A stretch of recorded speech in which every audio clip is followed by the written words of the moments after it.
वो रात मेरी जिंदगी की सबसे तकलीफदा रात थी।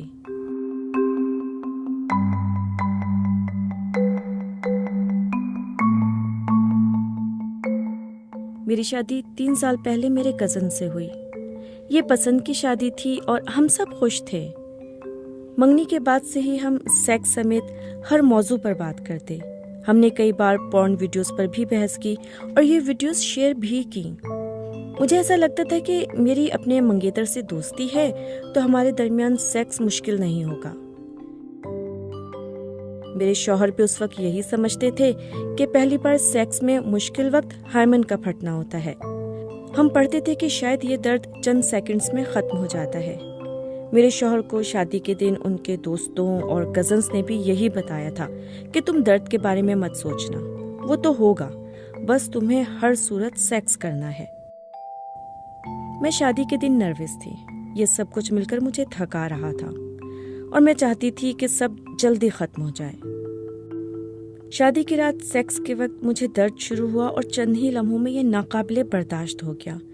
अब मैं अपने शौहर को रोकती रही। मैंने चीखना शुरू कर दिया। हमने देखा कि मुझे बहुत ज्यादा ब्लीडिंग हो रही है। हमने इंतजार किया मगर दर्द खत्म हुआ ना ही ब्लीडिंग। खून इस कदर बह रहा था कि मुझे अस्पताल जाना पड़ा। डॉक्टर ने कहा मेरा वजाइनल ट्रैक तंग है और इलाज के बगैर सेक्स नहीं हो सकेगा। डॉक्टर ने कुछ स्कैन और अंदरूनी अल्ट्रासाउंड करने के बाद बताया कि मेरे हायमन टिश्यूज भी मोटे हैं। मैं बहुत शर्मिंदा थी और मुझे लग रहा था कि मेरी वजह से फैमिली की बेइज्जती हुई है। खानदान में सभी को ये बात पता चल गई थी, लेकिन मेरे शौहर और सास ने समझाया कि ये मेरा कसूर नहीं है।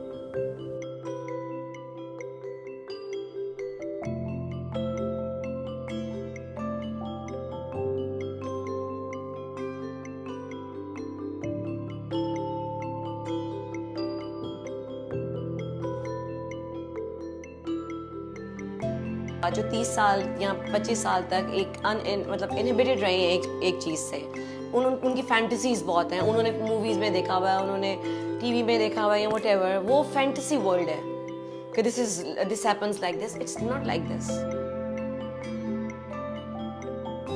फीमेल जेनिटल ट्रैक है, इंटरकोर्स के लिए उसको ग्रेजुअली डायलिटेशन चाहिए। फोर्सिबली अगर इंटरकोर्स होगा तो फीमेल ट्रैक में टीयर्स आ जाते हैं and which are really irregular and they are very very painful, और स्टिचिंग करनी पड़ती है और फिर स्कार्स रह जाते हैं। आइंदा लाइफ के लिए बहुत प्रॉब्लम्स आ जाती हैं फीमेल के लिए। मेल में इरेक्टाइल डिसफंक्शन आता है, इरेक्शन नहीं होती तो इंटरकोर्स नहीं होता, प्रीमेच्योर इजैकुलेशन होती है तो भी इंटरकोर्स नहीं होता। फीमेल में एक पेन का फियर है। पेन का फियर जो है वो मेल नहीं दूर करना उसका।